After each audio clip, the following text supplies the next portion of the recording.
শান্তিপূর্ণ ভোট করাতে এবং ভোটারদের মনোবল বাড়াতে কেন্দ্রীয় বাহিনীর সদস্যদের নিয়ে মঙ্গলবার বিকেলে বানারহাটে রুট মার্চ করল পুলিশ।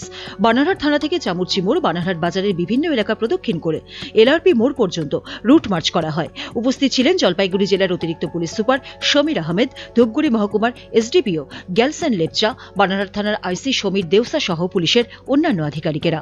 অন্যদিকে গরুমারা জঙ্গল ঘেঁষা ময়নাগুড়ি ব্লকের রামশাহী এলাকার বিভিন্ন জায়গা জুড়ে মঙ্গলবার দিনভর চলল রুট মার্চ। এদিন দুপুর ও বিকেল নাগাদ জঙ্গল ঘেঁষা বিভিন্ন প্রান্ত জুড়ে চলে এই রুট মার্চ। বাসিন্দাদের সঙ্গে কথা বলার পাশাপাশি বিভিন্ন এলাকা ঘুরে দেখেন কেন্দ্রীয় বাহিনীর জওয়ানরা। সঙ্গে ছিলেন ময়নাগুড়ি থানার পুলিশও।